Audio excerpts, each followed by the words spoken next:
Hotep, happy rising. Some people like to say good morning. I like to say happy rising. So I just got this thing about the English language and really paying attention to the double meanings of words and the sounding of words and spellings and what spellings do as far as casting images into your awareness, into your thinking. So I'm not about mourning this morning. I'm about happy rising. How about that? Anyway, I wanted to speak on the subject of taking care of our health and getting regular checkups, particularly as men, is something that's really not new. But I wanted to offer my experience, strength, and hope on that. That's a saying from recovery circles. When we speak, we try to just stick to our experience, our strength, and our hope on the topic matter, or on the subject matter. So that's all what I want to give right now. My personal experience, my personal strength, and my hope in regards to the topic. Yeah, my experience in doing health education grew a lot while I was working for the Fan Free Clinic and part-time for the American Cancer Society, as well as American Heart Association. Part-time gigs, working on the grant. The Cancer Society's grant was for prostate cancer awareness, and I had a little budget to do breakfasts at African American churches with the men for a number of years. And my job simply was to do the logistics to get a caterer in to serve the food, get the men together at whatever particular church agreed to have me come in and give them free food, and then provide a presentation and a means to get screenings for DREs,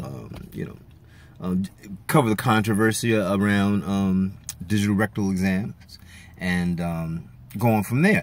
My experience, though, after giving information about how the African American men in our society present much later with prostate issues than our Caucasian counterparts, because they weren't getting checked up, my experience in talking with these men at various churches was very eye-opening.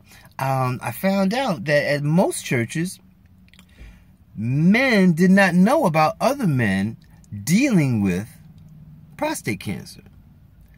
They had no clue that the deacon that they sat next to Sunday after Sunday, or the brother that they sat next to in choir rehearsal Wednesday after Wednesday, was dealing with a form of cancer, was maybe even on his deathbed. Because invariably at every breakfast, I would ask the men to stand up if they wanted to share anything about their past experience, stuff within their family. And in every case, somebody would stand up and say that they dealing with it right now, and the other men did not know about it. We're sick as our secrets. That's a recovery saying. We are sick as our secrets. So I started delving into that, why we didn't know, and as well as why the men weren't going.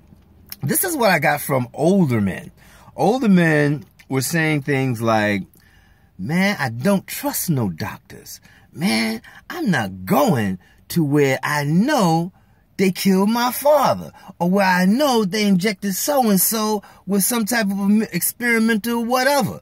Because you got to remember, after segregation, after Jim Crow, it wasn't no open arm, okay, y'all Negro people, come on in and we're gonna love you with open arms. Oh, hell no.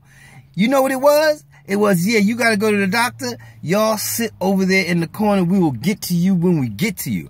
This is stuff that I heard from old timers that been around for a while and seen what was happening at places like the downtown YMCA when blacks had to be let in, but if they went to the water fountain, the white folks were spitting all over the water fountain.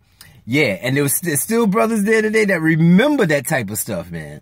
So let's not paint no rosy picture about, it's not rosy, but let's don't paint no picture like, you know, it's really our fault so much, why we are not seeking the care that we need to have. We don't trust it, a lot of us. Particularly if you 50, 60, 70 years old, you like, nah, man, I don't think they really like me that much, so I'm not trying to go there. It's a trust issue.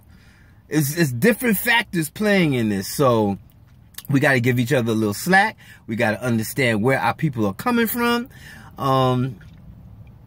And don't take it so personal like, yeah, they got sick and they gone, they leaving you. They're moving on to the next chapter in their existence. And the sooner you get that, the better you're going to be. I've heard this said, and I'm going to end very, very quickly. I've heard this said that we as a people, as humans, suffer a neurotic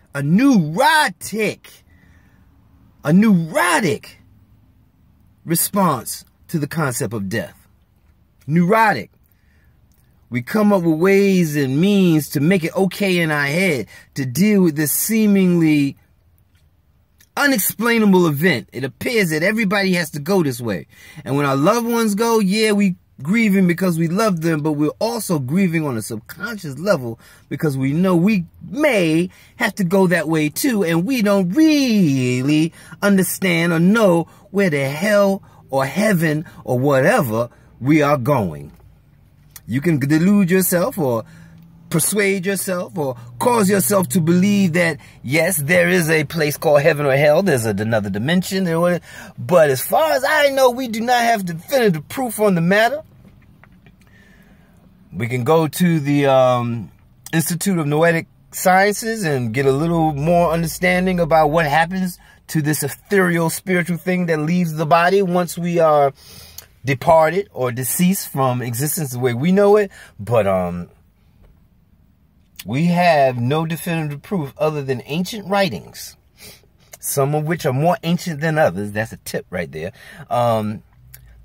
Alluding to what may or may not transpire in the continuation of life, in the afterlife, or what we are calling death. So in the meantime, I encourage you to do things to have a better quality of life. I encourage you to do things that help sustain life, to lengthen your life, enjoy your life, intentionally look for the good instead of the bad, intentionally tell yourself what to think and how to feel. You can do that.